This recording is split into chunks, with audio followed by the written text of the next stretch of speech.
Olá pessoal, tudo bem? Deus abençoe a todos, boa noite.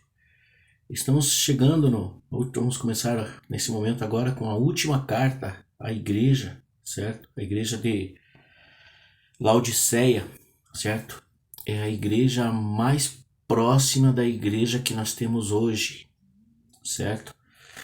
Por quê? Porque ela é uma igreja muito moderna, tá? É aquela igreja moderníssima, aquela igreja que autossuficiente, era uma igreja que antes de colocar a palavra de Deus em prática, pensava, relativizava a palavra, mas será? Vai ser bom assim? Como é que nós vamos fazer com a palavra? Relativizava a palavra, tá ok? Era uma igreja muito democrática, pensava primeiro o que eles iam fazer, né? Quem achar, como é que a gente vai fazer? Faziam tudo democraticamente, consultavam todo mundo, vê as opiniões, certo? E era assim que era na igreja, né? Como é a igreja hoje, né? Relativa, muito muito colocando o homem, na maioria das vezes, como centro da igreja, certo? O pastor, o louvor, os membros, sabe? Tudo relativo, tudo relativizando, tudo é relativo, sabe? A palavra, a palavra muda sempre, mas a gente não pode mudar, porque eu tenho que ser o centro do universo, o centro do mundo, o centro da igreja, o centro da religião. Não é a cruz mais, sou eu. O que é melhor para mim, tá certo? Então, uma coisa muito importante, tá? Vamos fazer isso em 2 ou 3 tempos, tá? Uma coisa muito importante daquela época é que essa igreja, uma coisa que eu estava meditando agora há pouco, muito importante, era uma igreja que ela cresceu, ela iniciou por pessoas que não eram apóstolos, entende? Eram enviados, eram pessoas que ouviram o evangelho e fundaram a igreja, certo? Mais ou menos no tipo de hoje, que os apóstolos não existem apóstolos, né?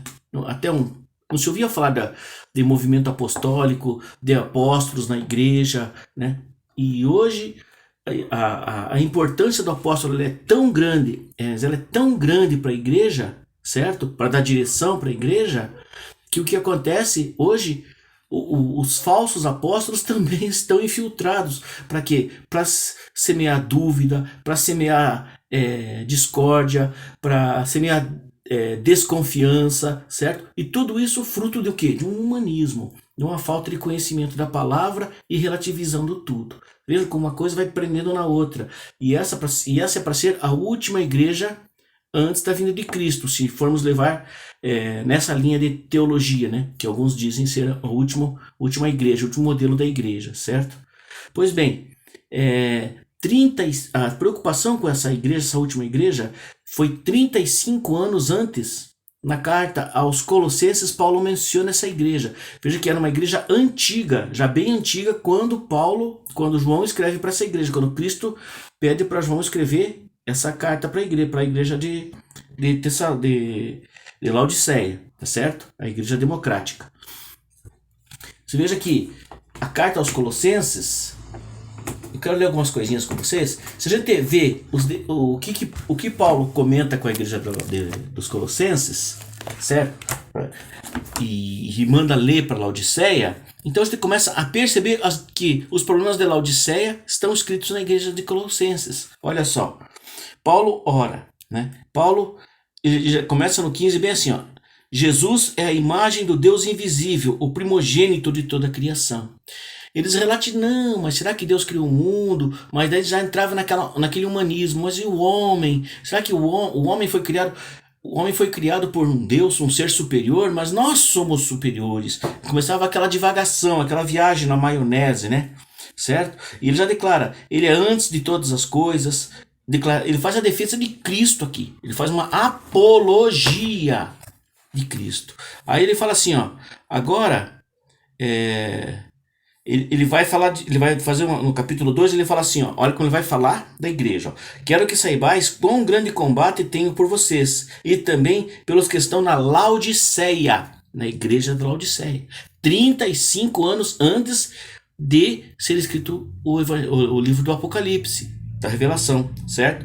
Ele fala assim, ó, Laodiceia, e por quantos que não me viram pessoalmente. Então, quer dizer, não houve um apóstolo direto naquela igreja, tá certo? Então, a facilidade de, quando não se existe um apóstolo, de se disseminar um monte de heresias é muito grande. Inclusive, falsos apóstolos também podem trazer falsas heresias. Por isso que a gente tem que, por isso que fala assim, ó, você julgou os que se diziam apóstolos, né? Julgaste os que, né?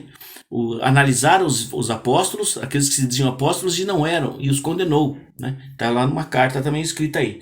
Ele fala assim, ó, eu combato para que o coração de vocês seja consolado, de Colosso, né?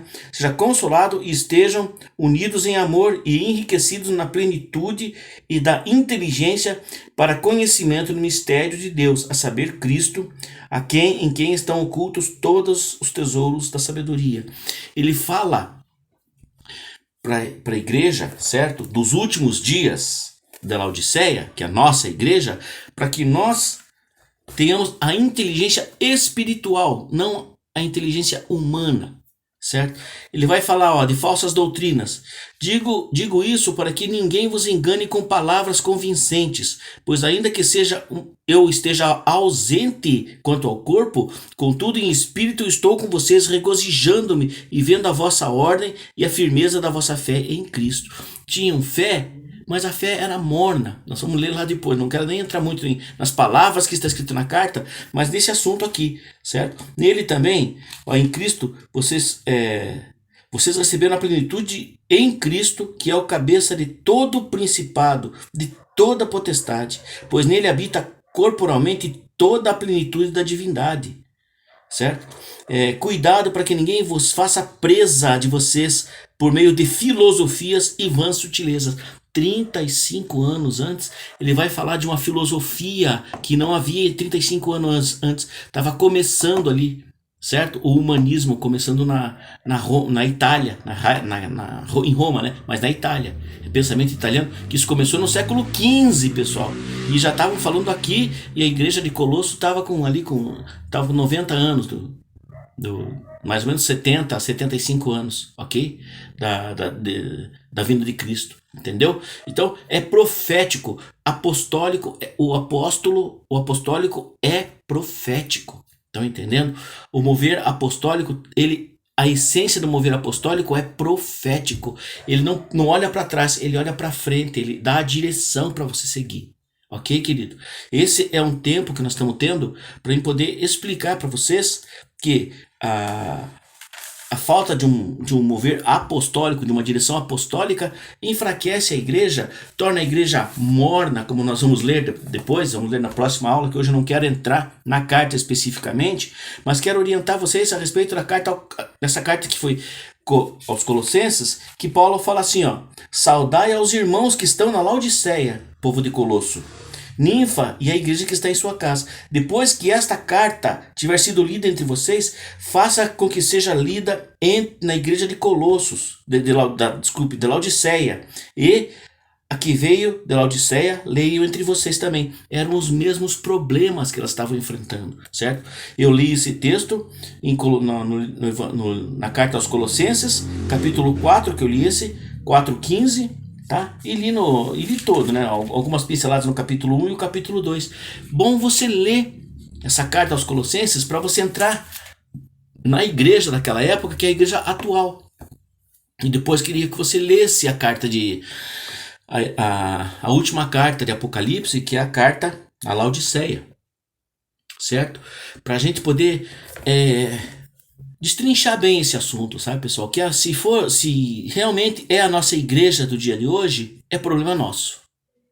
Se essa igreja de Laodiceia, relativista, humanista, fria, morna, né? Nem fria nem quente, morna, que diz que pode tudo, eu tenho, eu posso, eu pago, se eu ficar doente eu pago hospital, eu tenho plano de saúde, eu tenho conta em banco, eu tenho herança, eu tenho terra, eu tenho propriedade.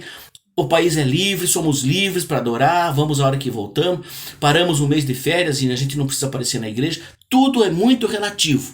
E se for isso mesmo, a igreja da Laodiceia for a nossa igreja, ela está em mim, esse problema.